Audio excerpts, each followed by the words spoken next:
InvestView. Invest in you. Hey, welcome back. It's a terrific Tuesday on Liquid Lunch on Newsmax TV. I'm John Tobacco. Just kicking off hour 2.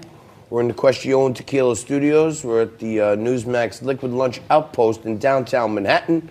We are still on Broadway and right down the street at the New York Stock Exchange.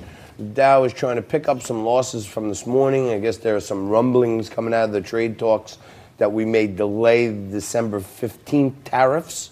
And I guess that's making the market feel a little better, up a couple points after it's been down for most of the morning as far as 70 points. But I don't know, Frankie. What's happening? Well, I'll tell you what's interesting is the kerfuffle over this Richard Jewell movie that the Clint Eastwood is making. We all remember Richard Jewell. He was the person that was falsely identified as the Atlanta Olympic bomber. But one day after the Atlanta Journal-Constitution and editor Kevin Riley threatened the producers and Clint Eastwood over its accusations of malicious fabrications in the film, there are increasing and mounting calls to boycott the film. So according to the Atlanta Journal-Constitution, the movie version of reporter Kathy Scruggs, a real woman who died 18 years ago, is written as someone who gets story tips in exchange for sexual favors with an FBI agent and behaved unethically and recklessly. And other people, including members of the media, agree. So they're calling for a widespread boycott of this Richard Jewell film. I mean, it's a Robert Redford film, right? I mean, Clint Eastwood film, and it's his last one. So if you watch The Irishman, which if you feel the same way I do about Robert De Niro, that he's a bum and a mutt these days, and you sat through that because you wanted to see some great Scorsese, maybe you should just put all that aside and watch the film and decide for yourself. Well, yeah, and that's sort of what Warner Brothers is saying. They put out a statement saying there's no disputing that Richard Jewell was an innocent man whose reputation and life were shredded by a miscarriage of justice. It's unfortunate and the ultimate irony that the Atlanta Journal-Constitution, having been a part of that rush to judgment of Richard Jewell, is now trying to malign our filmmakers and cast.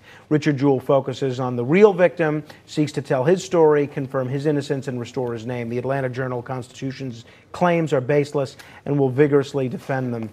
We will vigorously defend against them. So I'm going to see them. It looks to be... I'm going to check it out. Yeah, look, it looks like it's going to be a pretty interesting film. I've always been fascinated by that story. Let me ask you this, because you're the newsman, you follow all this stuff. Have you heard at any point yet Donald Trump come out and say that the attack on our naval base was radical Islamic terrorism? Not as of yet. But no.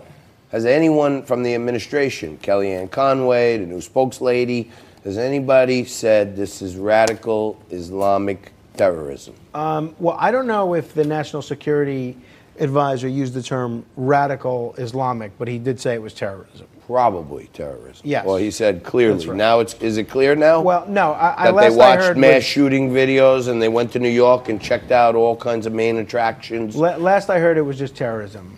Maybe if we're going to train other people's soldiers so they can use our weapons, we go do it in their country. Or maybe we don't. Or maybe we don't sell them weapons. How about that? That would be nice. Trump does the most outrageous and irrational things sometimes. Why doesn't he just tell Saudi Arabia, we're not selling you weapons for a year. You're on penalty. No weapons for 1 year. Wouldn't that be nice? Watch how they come into line. That would be like nice. When China said, nah, you're like all the rest of those guys. You're not going to put tariffs on us. Yeah. And Trump starts slapping them with tariffs, and now they're at the table. Ooh, we want to have a peaceful conversation. Yeah. Maybe you should do something like that to Saudi Arabia. Right.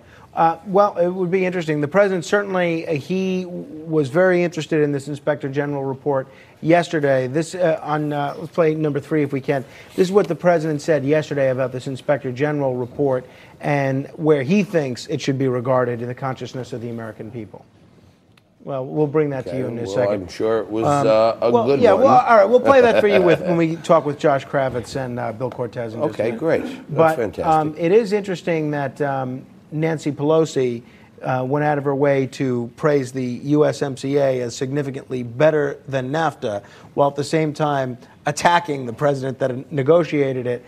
And she said that this deal, the one they ultimately try to end his presidency, the vote of the people, And then 5 minutes later, now let's work together. Let's work in harmony on the USMCA. Yeah, and you know what? Well, I give her credit for that, actually, because at least she's showing that the business of government is not going to completely grind to a halt because of this impeachment crusade. And there's actually some criticism of Pelosi from the left, because a lot of Democrat pundits and others are saying, why give the president a victory that he could use in his reelection when we should be just focused on impeachment? So I give Nancy Pelosi, you know, a little bit of credit for actually moving forward with the business of the country. I do not.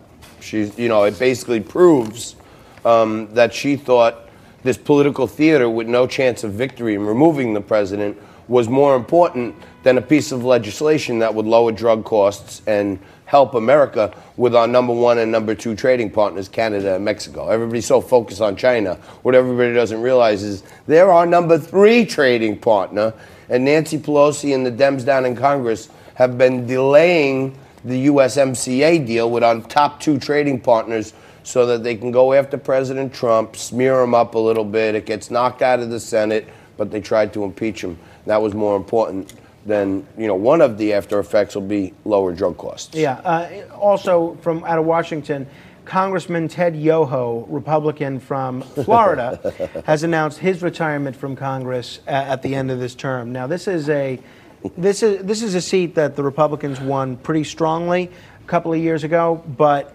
it's one that, you know, I'm sure they'd rather not be defending and having be open this time around. But that I would seat. And his name is Yoho? Ted Yoho, yeah. Really? Like Yoho? Yes, that's right. Like that? That's right. I could see his face on a Yoo-hoo bottle. Yeah. You know what I mean? You know how I like to make my cartons and certain things. But all right, well, let's hope we can hold that one. And as we've mentioned earlier, we need to take 19 of the 31 seats that were won by Democrats, freshman Democrats, in the midterm elections. And we need. I guess you said, no, hope we can hold that one. When last we I heard, who support the president. You were talking about running for mayor as a Democrat last I heard. We who support the president. I'm talking about the royal we who support the president and want him to have a Senate and a Congress that support him. And I'd love to show that piece of the Michael Douglas thing where they talked about the cross, all the legislation in the 50s and the 60s and 70s that had bipartisan legislation. Right. And where there was like thousands of them. Well, coming and up now next, there's like none. We have somebody that has never hesitated to work across the aisle with Republicans, and that's City Councilman Fernando Cabrera. And he is running against probably the most talked about person in Congress today, maybe the most talked about person in politics aside from Donald Trump, Alexandria Ocasio-Cortez. She's raised over $7 million for her reelection, more than anybody else, certainly more than any other freshman. And it's certainly going to be interesting to see how a Democratic primary shapes up with these two, particularly in light of the news over the weekend that Amazon is coming to New York City after all. And you have Alexandria Ocasio-Cortez saying, see, we didn't need to give them all these subsidies. They were coming anyway. It's another dose of Democratic trickery there. Oh, look, see, they're coming here and we don't have to get... No, they're coming here. They're going to Hudson Yards, which is well developed, and they're bringing like maybe 1,000 jobs. And they were going to go to Queens, which needs a whole bunch of development and needs a whole bunch of infrastructure, and they were going to spend money with the city on that infrastructure and over time bring 25,000 jobs.